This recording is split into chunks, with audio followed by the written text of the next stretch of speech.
Olá pessoal, eu sou Daniel Azevedo da Automa Network e vim até você para te mostrar um vídeo que aborda um assunto pouco compreendido no que se refere a atmosferas explosivas, os limites inferior e superior de inflamabilidade. Eu espero que vocês gostem e se aparecer qualquer dúvida relacionada a esse conteúdo mostrado, manda um e-mail para mim ou deixa registrado aqui nos comentários o seu comentário que eu vou ter a maior satisfação em ajudar a te responder, ok? Um grande abraço e um bom vídeo.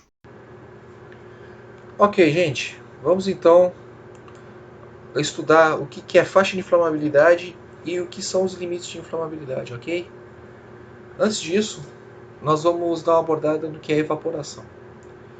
A evaporação nada mais é do que moléculas com energia cinética suficiente para sofrer uma transição de líquido para gás, certo? Então, esse desenho aqui tenta exemplificar isso.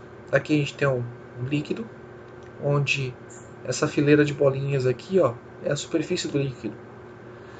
Então, tá, as moléculas aqui todas agitadas com um certo nível de energia cinética e tem algumas que têm energia cinética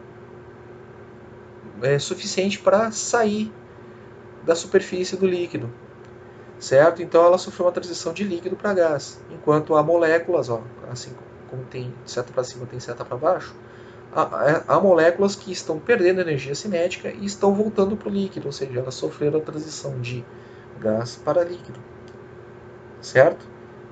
Grosso modo, é bem assim o processo de evaporação. Nada mais é do que escapes e retornos ao líquido, certo? Então, é importante notar o seguinte, ó, que a evaporação acontece na superfície do líquido, ou seja, somente as moléculas que estão na superfície podem evaporar, claro, se tiver energia suficiente para isso, certo? Então, nesse trânsito de moléculas, moléculas escapando, moléculas voltando, há a formação de vapores. Tá, mas e a explosão, né? Como é que esses vapores ajudam a formar a explosão? Então, olha só, o processo de evaporação que forma a quantidade mínima de vapores para montar uma mistura inflamável, ela se inicia acima de uma temperatura mínima. Essa temperatura é o ponto de fulgor. Então, de novo, o ponto de fulgor é o processo, é a temperatura mínima em que o processo de evaporação ocorre em quantidade suficiente para formar uma mistura inflamável, certo? Então, durante o processo de evaporação desse líquido, uh, ocorrem diferentes fases ou concentrações de vapores, tá? E faz sentido, né? Então, que haja mais moléculas de vapor imediatamente acima da superfície do líquido do que ao método dessa superfície, por exemplo, certo? Então, a gente vai ter misturas diferentes de vapor inflamável com ar. Mas só que é o seguinte, não é com qualquer concentração que pode ocorrer inflamação. Quando a gente bota a centelha lá na mistura gasosa, não é com qualquer concentração de vapor no ar que ocorre essa explosão.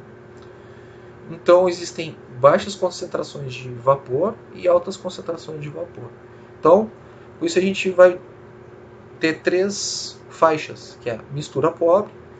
A faixa de mistura pobre é uma faixa de baixa concentração. Ó, aqui ó, a gente botou num desenho para tentar explicar. 0% não tem vapor nenhum. Aqui, que não tem nada escrito, mas é um lado da mistura ideal, é um valor mínimo de mistura ideal, que é a mistura pobre. A mistura rica, ela ocorre quando tem muito vapor para pouco oxigênio, ou seja, de um valor pré-determinado até 100%, ou seja, só tem vapor no gás. E entre esses dois valores é a mistura ideal, certo? Ou seja, a mistura ideal é aquela que, quando eu colocar uma centelha ali, vai provocar a explosão, certo? Então, aqui, só reforçando, o zero significa que não há vapor inflamável e 100% indica que só há vapor inflamável. E os valores intermediários indicam que a concentração dos vapores inflamáveis misturados com relação ao volume total, ou seja, a presença de vapor com relação ao volume total da mistura vapor mais ar, certo? Então, com isso, a gente tem dois limites, ó, que é o limite inferior de inflamabilidade e o limite superior de inflamabilidade. Ou seja, esses dois limites, ele determina qual é a concentração de vapor que monta a mistura ideal. Ou seja, acima do limite inferior de inflamabilidade, eu já tenho condições de colocar uma centelha e provocar uma explosão. Abaixo do limite superior de inflamabilidade, eu ainda tenho condições de botar uma centelha e provocar a explosão. Certo? Então vamos lá para o próximo slide, que a gente vai ver alguns exemplos de substâncias inflamáveis mais comuns. Então aqui, ó, olha só, 0%, 100%. Para o metano, a mistura ideal ocorre com limite inferior de inflamabilidade de 5% e limite superior de inflamabilidade de 15%. Certo? Ou seja, se eu tiver 50% meio a meio de metano com ar e botar uma centelha, não vai explodir. Por quê? Porque é uma mistura rica. Tem muito vapor de metano misturado no ar. Então não vai acontecer a explosão. Enquanto se eu tiver só 1%, também não vai acontecer, porque aí no caso terá muito pouco metano para muito volume de ar, certo? Mas se a concentração de metano tiver entre 5% e 15%, se eu botar uma centelha, vai ocorrer a explosão. Mesmo conceito para o álcool etílico, só que muda os limites. É entre 3,5% e 15%. Certo? Agora, olha só esses dois aqui de baixo. O hidrogênio. Se eu tiver 4% em volume de hidrogênio, já pode ocorrer uma explosão se eu colocar uma centelha ali. Se eu tiver 75%, 75,6% de hidrogênio em volume, eu ainda consigo provocar uma explosão. O acetileno, então, é um dos gases mais que tem maior faixa de inflamabilidade, olha só. Com 1,5% em volume e 82% em volume, se eu botar uma centelha lá, ele vai explodir. Né? Por isso que os gases são divididos em grupos. O grupo 2A é o grupo do acetileno, aí ele junta gases com o mesmo perfil, aí tem o grupo 2B, o grupo 2C, certo? O metano, você bem me lembra do grupo 2C, por exemplo. Então, olha só que coisa, né? O acetileno, ele pode pegar fogo muito facilmente, com uma variação muito grande de concentração no ar. Então, olha só, os gráficos anteriormente mostrados mostram para a gente o seguinte, ó. Diferentes substâncias têm limites de inflamabilidade diferentes, certo? Nada mais natural. Afinal, cada substância tem moléculas diferentes, propriedades diferentes, então nada mais intuitivo que elas tenham seus limites individuais, né? E se a gente considerar que os vapores sejam liberados nas mesmas condições, olha só, mesma temperatura, mesma superfície de contato com o ar, mesma pressão atmosférica, entre outras condições, a gente vai ver que as substâncias que possuem a maior faixa de inflamabilidade apresentam maior risco, pois elas ficam mais tempo na atmosfera. Pois é, né? É uma coisa que a gente não se flagra, mas isso é verdade. Por quê? Olha só.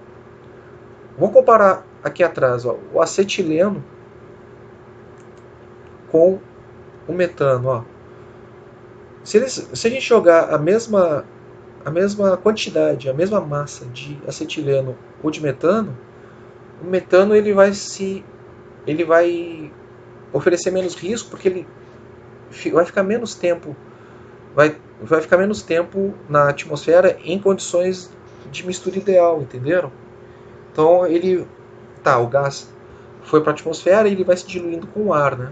Só que o tempo que ele vai ficar como mistura ideal é menor que a do acetileno, porque ele tem uma faixa de inflamabilidade menor. O acetileno não, olha só.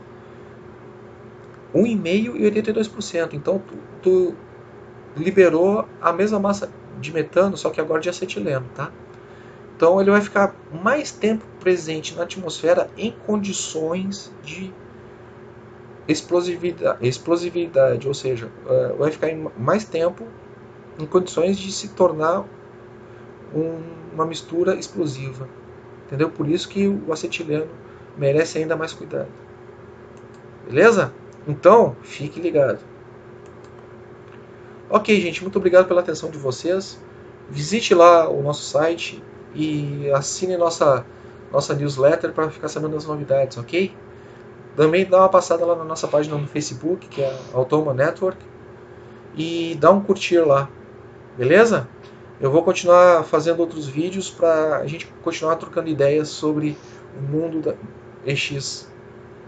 Ok, gente, muito obrigado e até o próximo vídeo.